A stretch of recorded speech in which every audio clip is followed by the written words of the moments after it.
الحمد لله رب العالمين والعاقبة للمتقين والصلاة والسلام على سيد الأنبياء والمرسلين خاتم النبيين محمد وعلى آله وأصحابه وذرياته وأهل بيته أجمعين وسلم تسليما كثيرا كثيرا إلى يوم الدين. أما بعد.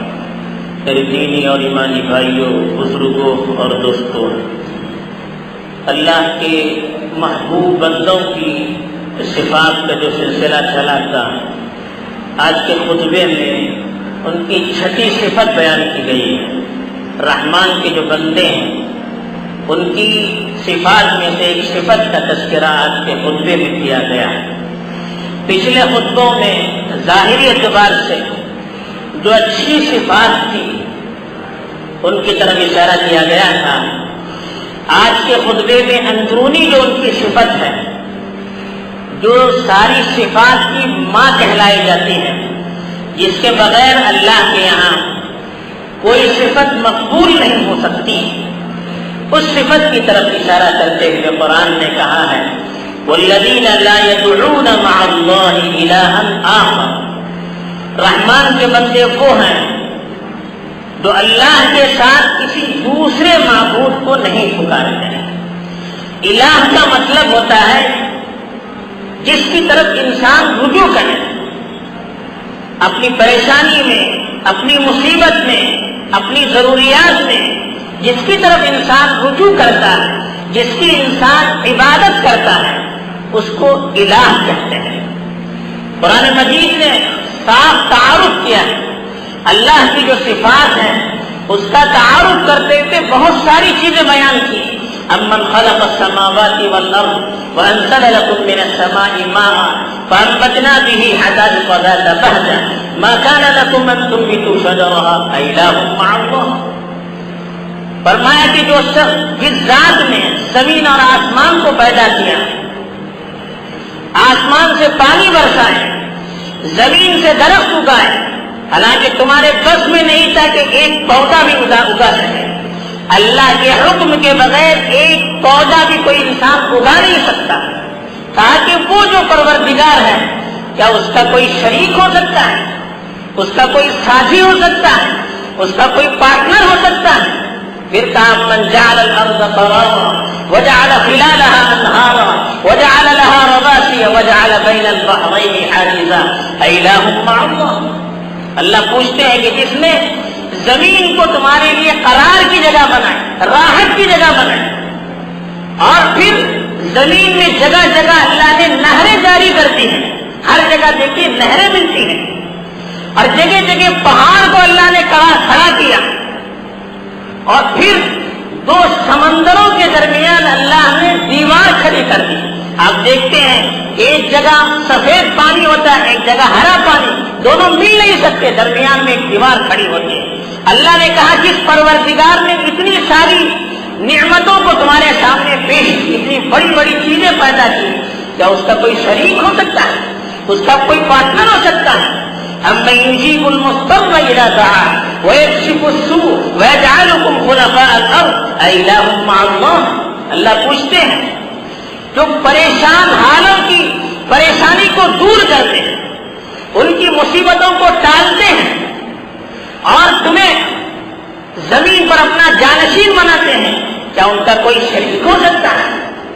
أَمَّن يَهْدِيكُمْ فِي ظُلُمَاتِ الْبَرِّ وَالْبَحْرِ وَمَن يُرْسِلُ الرِّيَاحَ بُشْرًا بَيْنَ يَدَيْ رَحْمَتِهِ أَإِلَٰهٌ مَّعَ اللَّهِ. جو رات کی تاریکی میں تمہیں زمینی اور سمندر کے سمندر میں راستہ دکھاتے ہیں، رات کی تاریکی میں جو زمین کا راستہ اور سمندر کا راستہ تمہیں دکھاتے ہیں، اور بارش کے آنے سے پہلے ٹھنڈی ٹھنڈی ہوا بادلوں کے ساتھ چلاتے ہیں، کیا اس کا کوئی شریک ہو سکتا ہے؟ یعنی یہ کام کوئی دوسرا کر سکتا ہے؟ أَمَّن يَبْدَأُ الْخَلْقَ ثُمَّ يُعِيدُهُ وَمَن يَرْزُقُكُم مِّنَ السَّمَاءِ وَالْأَرْضِ أَإِلَٰهٌ مَّعَ اللَّهِ. کہا جو شخص پہلے تمہیں پیدا کر کے دوبارہ موت دے کر پھر پیدا کر سکتا ہے، اور آسمان سے تمہارے لیے رزق نازل کر سکتا ہے، کیا کوئی اس کا برابر ہو سکتا ہے؟ یہ کام کوئی دوسرا کر سکتا ہے؟ اللہ نے خود اپنا تعارف کروایا کہ معبود بننے کی ذات تو وہ ہے جس کے اندر یہ صفات ہیں، جو آسمان کو پیدا کرے، زمین کو پیدا کرے، بارش کو نازل کرے، پہاڑوں کو پیدا کرے، نہروں کو جاری کرے، ہماری مرادیں پوری کرے، ہماری پریشانیوں کو دور کرے، ہماری مصیبتوں کو دور کرے، وہ ذات معبود بننے کے لائق ہے۔ کیا اس کا کوئی شریک ہو سکتا ہے؟ دنیا میں کوئی ایسی ذات ہے جس کے اندر یہ صفات موجود ہیں؟ یہ اللہ تعالیٰ پوچھتے ہیں اپنا تعارف کرواتے ہوئے۔ جب کسی کے اندر یہ صفت نہیں ہے تو پھر اس کو چھوڑ کر دوسرے کی طرف رجوع کرنا یا اس کے ساتھ دوسرے کو شریک کرنا، یہ کہاں سے عقل مندی ہے؟ اور یہ بھی دیکھیے کہ الہ کا جو لفظ ہے، خود اس کے اندر اتنی محبت، اتنا پیار اور اللہ کا خود تعارف موجود ہے۔ اللہ کے معنی آتے ہیں بے چینی اور بے قرار ہونا۔ کسی کی محبت میں آدمی بے چین اور بے قرار ہوتا ہے۔ والہ کا معنی بھی بے چین ہونا۔ اللہ کی ذات ہی ایسی ہے کہ انسان اس کی محبت میں بے چین ہو جائے۔ ہر چیز میں ہر وقت اللہ ہے، اللہ ثواب ہے، ہر چیز میں اللہ کی قدرت نظر آئے، ہر مسئلے میں توجہ اللہ کی طرف جائے۔ یہ خود لفظ معنی بتاتا ہے۔ اللہ کے رسول کی زندگی کا مطالعہ کیجیے، جوتے کا تسمہ ٹوٹ رہا ہے، اللہ کی طرف متوجہ ہے۔ کیا ہے یہ؟ یہی اللہ کی محبت رگوں پے میں بھری ہوئی ہے۔ ہر چیز میں اللہ کی محبت بھری ہوئی ہے۔ ہر وقت اللہ کا تصور، ہر وقت اللہ کی محبت میں بے چین۔ جہاں کوئی مسئلہ پیش آیا، جہاں کوئی ضرورت پیش آئی، جہاں کوئی مصیبت پیش آئی، اللہ کی طرف متوجہ ہو جائے۔ تو یہ اللہ نے خود نفس کے اندر بتایا کہ اللہ کی ذات کو محبت کرنے والی ہے، اللہ کی ذات کو ہر وقت اس کی طرف دوڑنے والی ہے۔ جیسے بچے کو، چھوٹا بچہ ہے، کچھ بھی ضرورت پیش آئے ہر وقت ماں کی طرف دوڑتا ہے، ایسے انسان کو اپنی ہر ضرورت میں اللہ کی طرف متوجہ ہونا چاہیے۔ الہ کا لفظ ہمیں یہی بتاتا ہے، اس کے لیے کسی سہارے کی ضرورت نہیں ہے، کسی واسطے کی ضرورت نہیں ہے، یا کچھ ایڈوانس میں دینے کی ضرورت نہیں ہے، کچھ خرچہ کرنے کی ضرورت نہیں ہے، کسی چیز کی ضرورت نہیں ہے۔ ہر وقت اللہ موجود ہے، ہر وقت اللہ کے یہاں ہماری مراد پوری کی جا سکتی ہے۔ صاف اللہ نے کہا وَإِذَا سَأَلَكَ عِبَادِي عَنِّي فَإِنِّي قَرِيبٌ۔ جب میرے بندے میرے متعلق تم سے پوچھے تو بتائیے میں تو تم سے بہت قریب ہوں۔ اجیب دعوت الداعی اذا دعان، جب کوئی مجھے پکارتا ہے میں اس کی پکار کا جواب دیتا ہوں، اس کو سنتا ہوں، اس کو پورا کرتا ہوں۔ یہ اللہ تعالیٰ خود اپنا تعارف کرواتے ہیں کہ میں ہر وقت تمہارے قریب رہتا ہوں، ہر امنگیں پوری کرتا ہوں، ہر چیز دنیا کی میں نے تمہارے لیے مہیا کی ہے، تو پھر مجھے چھوڑ کر دوسرے کی طرف تم کیسے جا سکتے ہو؟ یہ رحمان کے بندوں کی صفت بیان کی کہ ہر معاملے میں ان کی توجہ اللہ کی طرف متوجہ ہو جائے۔ تو یہ اللہ کی اتنی بڑی صفت ہے، اسی لیے اللہ کو سب سے زیادہ ناپسند جو ہے اپنے ساتھ کسی کو شریک کرنا۔ شریک اور پارٹنر کی ضرورت کس کو ہوتی ہے؟ جو خود کمزور ہے، اپنا بزنس خود اٹھا نہیں سکتا، فائنینشلی اس کو ضرورت ہوتی ہے، کسی کو پارٹنر بناتا ہے۔ اپنا بزنس کتنا بڑا ہو جائے خود چلا نہیں سکتا، اپنے ساتھ پارٹنر بنتا ہے۔ تو یہ پارٹنر رکھنا، کسی کو اپنے ساتھ شریک کرنا، ایک کمزوری کی علامت ہے۔ جو کام خود پورا نہیں کر سکتا ہے اس کے لیے دوسرے کی ضرورت ہوتی ہے۔ اللہ کی ذات تو ہر چیز خود پوری کرتی ہے، اللہ کے لیے پارٹنر کی کیا ضرورت؟ اللہ کی طرف کسی شریک کی، کسی پارٹنر کی نسبت کرنا یہ اللہ کی توہین ہے، اللہ کی توہین ہے۔ ایک بڑا بادشاہ ہے جو خود کفیل ہے، اب ہم اس کے ساتھ دوسرے کو شریک کروانا چاہتے ہیں، اس کی انسلٹ ہو جاتی ہے کہ میرے برابر کسی دوسرے کو قرار دیتا ہے۔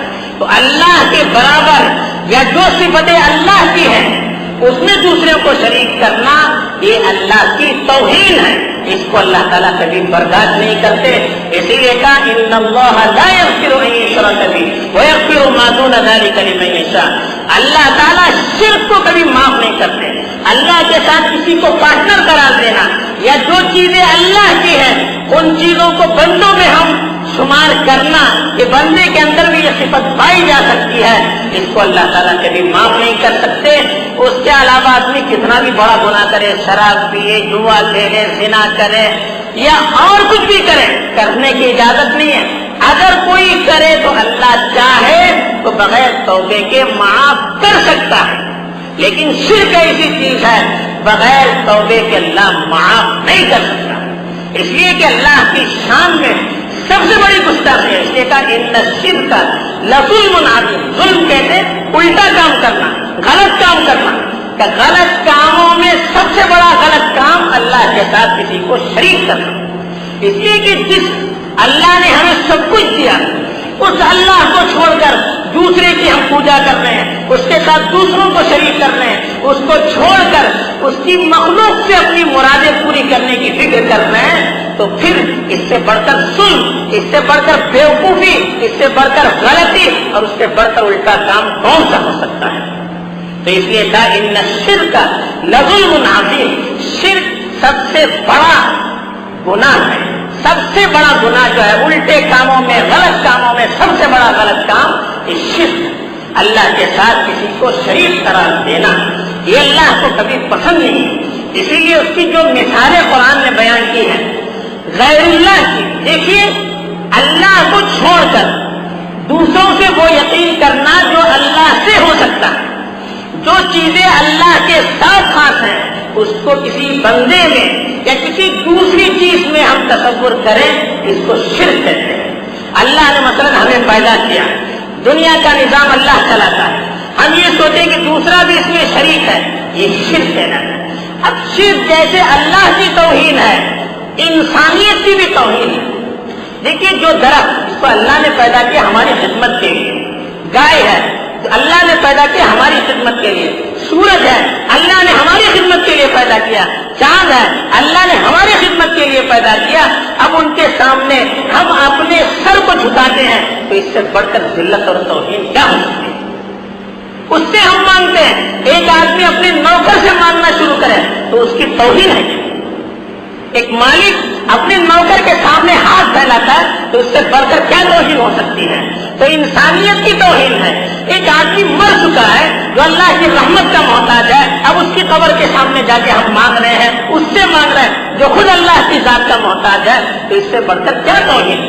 زندوں سے آدمی مانگے تو انسان کچھ تصور کر سکتا ہے، زندہ ہے، مردہ ہے جو بیچارہ اپنی ضرورت پوری نہیں کر سکتا، اس کے پاس جا کے ہم مانگتے ہیں تو اس سے بڑھ کر انسانیت کی توہین کیا ہو سکتی ہے؟ تو اس لیے اللہ کو شرک کبھی پسند نہیں ہے۔ شرک کی مثال جو اللہ نے دی کہ کپاسٹی کفیہ علی الماء لیبلغ فاہ وما هو ببالغ، ایک آدمی ہے پانی سامنے ہے، ہاتھ پھیلائے سے کھڑا ہے، تو کیا پانی ہاتھ میں آ سکتا ہے؟ نہیں آ سکتا۔ ہاتھ پھیلایا ہے پانی کے سامنے، اٹھا کر لے کر پیتا نہیں، ہاتھ پھیلائے رکھتا ہے تو کبھی پانی کا ایک قطرہ بھی اس کے منہ میں نہیں جا سکتا۔ ایسے ہی غیر اللہ کے سامنے جو ہاتھ پھیلائے گا، غیر اللہ سے جو مانگے گا، اس کی ضرورت کبھی پوری نہیں ہو سکتی۔ یہ اللہ نے مثال دے کر بیان کی۔ اور جن چیزوں کی پوجا کر کے اللہ نے مثال دی، وہی يَسْلُبْهُمُ الذُّبَابُ شَيْئًا لَا يَسْتَنقِذُوهُ مِنْهُ، اتنی کمزور چیز جن بتوں کی پوجا کرتے ہیں، ان بتوں پر ایک مکھی بیٹھ جائے اس مکھی کو بھی وہ ہٹا نہیں سکتے، تو پھر اس کی پوجا کر کے فائدہ کیا؟ تو یہ اللہ تعالیٰ نے کہا کہ شرک بدترین گناہ ہے۔ اسی لیے تمام انبیاء نے جو سب سے پہلی دعوت دی وہ یہ کہ اللہ کے علاوہ کوئی معبود نہیں ہو سکتا، مَا لَكُم مِّنْ إِلَٰهٍ غَيْرُهُ، اللہ کے علاوہ کوئی دوسرا تمہارا معبود نہیں ہو سکتا۔ تو یہ ساری چیزیں ہمیں یہی بتاتی ہیں کہ ہماری جو بھی ضرورت ہو، اللہ کی ذات زندہ ہے، اللہ کی ذات قریب ہے، اللہ کی ذات ہر چیز کو سننے والی ہے، ہر چیز کو دیکھنے والی ہے، ہر ضرورت کو پورا کرنے والی ہے، ہر چیز ہمارے لیے مہیا کرنے والی ہے، اور ڈائریکٹ ان سے تعلق ہونے میں کوئی چیز مانے نہیں ہے، تو پھر ہر ضرورت پر ہمیں اللہ کی طرف متوجہ ہونا چاہیے، اور اللہ کے علاوہ کسی سے کوئی امید بنا کر ہمیں نہیں رکھنا چاہیے۔ یہ اللہ کے نیک بندوں کی صفت ہے جس کو اس آیت کے اندر بیان کیا گیا کہ والذین لا يدعون مع اللہ الہا آخر، کہ رحمان کے بندے تو وہ ہیں جو اللہ کے ساتھ، اپنے پروردگار کے ساتھ کسی دوسرے کو شریک نہیں کر سکتے، کسی دوسرے سے مانگتے نہیں ہیں۔ تو یہ آج کے خطبے کا خلاصہ ہے کہ ہم اپنی ساری ضروریات کو اللہ کے سامنے رکھیں، اللہ سے اپنے تعلق کو مضبوط بنائیں، ہر چیز میں اللہ کی طرف متوجہ ہو جائیں، تو دیکھیے دل کو بھی سکون ملے گا، اللہ سے تعلق بھی مضبوط ہوگا، یقین اور اعتماد اور توکل میں اضافہ بھی ہوگا، اور اللہ تعالیٰ ضروریات بھی ہماری پوری کریں گے، اور سب سے بڑھ کر اللہ تعالیٰ کے علاوہ ہمارے دل میں نہ کسی سے امید ہوگی نہ کسی کا ڈر ہوگا، جس کی آج ضرورت ہے۔ اللہ تعالیٰ یہ صفت ہمارے اندر جاگزی فرمائے اور ہم سب کو اپنی جانب متوجہ ہو کر اپنی ذات کی ضرورت پورا کرنے والا بنائے، آمین۔ وآخر دعوانا الحمد للہ رب العالمین۔